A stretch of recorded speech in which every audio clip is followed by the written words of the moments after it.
అదేవిధంగా సార్ ఇప్పుడు ఎగ్జామ్స్ అనంగానే మనకు ఎక్కువగా గుర్తొచ్చేది కంపారిజన్ కూడా. ఎస్. తల్లిదండ్రులు గానీ, టీచర్స్ గానీ, బయట సొసైటీ గానీ పిల్లల్ని కంపేర్ చేస్తూనే ఉంటది. వాళ్ళు చదువుతున్నారు నువ్వు చదువు, వాళ్ళు చదువుతున్నారు నువ్వు చదువు అని. సో అది పిల్లలపైన ఎలాంటి ప్రభావం చూపిస్తుంది? ఇది పెద్ద బ్లండర్ మిస్టేక్ అండి. ఇది పేరెంట్స్ పేరెంట్స్కి అవేర్నెస్ ఇవ్వాల్సిన అవసరం కూడా ఉంది. మనం మన ఛానల్ పేరెంట్స్కి కూడా చాలా అవేర్నెస్ ఇవ్వాలి. ఎందుకంటే పోటీ ప్రపంచం అండి. ఎందుకంటే పిల్లల్ని స్కూల్లో చేర్పించిన దగ్గర నుంచి వాళ్ళు ఇంటికి వచ్చేదాకా, ఎందుకంటే ఆ తల్లిదండ్రులు ఆ చుట్టుపక్కల చేరే ఉంటే ఆ మహిళలు లేకపోతే ఉన్నటువంటి కొలీగ్స్ మధ్య కాంపిటీషన్ అట్మాస్ఫియర్ ఆటోమేటిక్గా వచ్చేస్తుంది. ఆ కాంపిటీషన్ అట్మాస్ఫియర్ మీ మనసులోని మీలోనే ఉంచుకోండి. దాన్ని పిల్లల మీద ఫోర్స్ చేయకండి. ఎందుకంటే ఎవరి నాలెడ్జ్ వాళ్ళదండి. ఏ పిల్లవాడు చదివేది ఆ పిల్లవాడు చదువుతాడు. అంటే ఇక్కడ మనకి పిల్లల్లో రకరకాల కళలు ఉంటాయండి. వాడు చదువులో సపోజ్ చదువులు వెనకబడ్డా వేరే ఆర్ట్లో వాళ్ళకి పిల్లడికి నాలెడ్జ్ ఉంటుంది, వేరే దానిలో ఉంటుంది. సపోజ్ సింగింగ్లోనో డ్యాన్సింగ్లోనో లేకపోతే స్పోర్ట్స్లోనో వాళ్ళకి ఆర్ట్ ఉంటుంది. ఒక చదువులో లేకపోయినంత అంటే వాళ్ళు బేసిక్స్ పరంగా వాళ్ళు మినిమం వాళ్ళ చదువు వాళ్ళు చదువుకునేటట్టు, వాళ్ళ ఎగ్జామ్ వాళ్ళు రాసుకునేటట్టు కంపారిజన్ చేయకండి. దట్టు మెయిన్ మీరు ఏదైనా ఫంక్షన్కి వెళ్ళినప్పుడు కానీ, లేకపోతే అబ్బాయికి అన్ని మార్కులు వచ్చినాయి, ఈ అమ్మాయికి ర్యాంక్ వచ్చింది, ఇలాంటి కాంపిటీషన్స్కి తల్లిదండ్రులు ఫుల్ స్టాప్ పెట్టాలండి. మీ పిల్లలు బాగుపడాలంటే, మీ పిల్లలు మంచిగా ఎదగాలంటే ముందు మీరు ఫస్ట్ కీప్ క్వైట్. మీరు కామ్గా ఉండండి. ఎవరిని మిమ్మల్ని కంపేర్ చేస్తే వాళ్ళకి మీరు క్లాస్ ఇవ్వండి.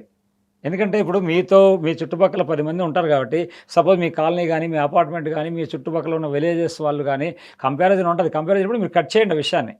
మీరు ఒక పేరెంట్గా ఆ పిల్లవాడికి మీరు ఎంతవరకు పేరెంట్ సపోర్ట్ చేయగలరో అంతవరకు ఇవ్వండి.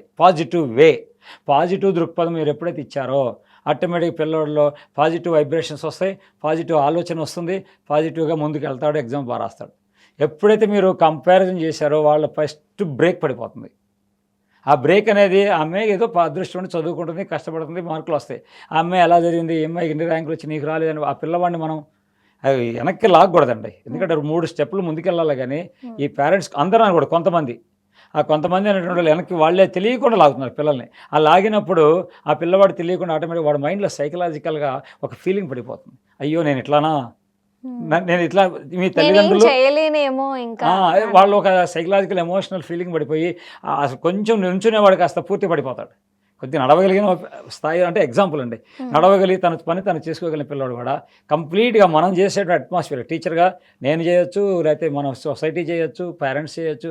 కంపారిజన్ అనేది ఉండకూడదండి.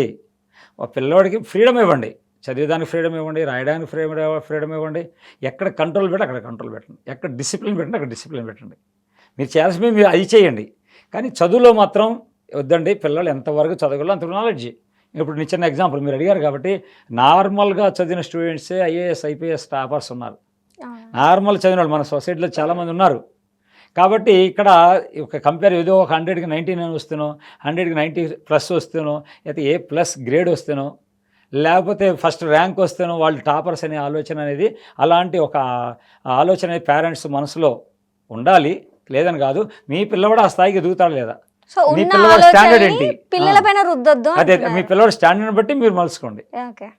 కంపారిజన్ ఎక్కడ వస్తుంది, నీ పిల్లవాడు కొద్దిగా డౌన్లో ఉన్నాడు చదువు. సపోజ్ 100 మార్క్స్కి 50 వచ్చి 60 వచ్చింది అనుకోండి, 80 ఎందుకు రాలేదని చెప్పి వాళ్ళ మీద మీరు ఫోర్స్ చేయకండి.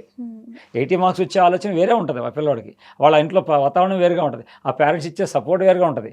మరి మీ ఇంటికి ఆ ఇంటికి కంపారిజన్ మనం పెట్టకూడదు. కాబట్టి మీరే ఆలోచించుకోండి. నా పిల్లోడు ఇంత చదివి చాలు నాన్న, చాలు నాన్న. ఇప్పుడు రేపొద్దున చిన్న పాయింట్ చెప్తున్నాను, మీరు అన్నారు కాబట్టి.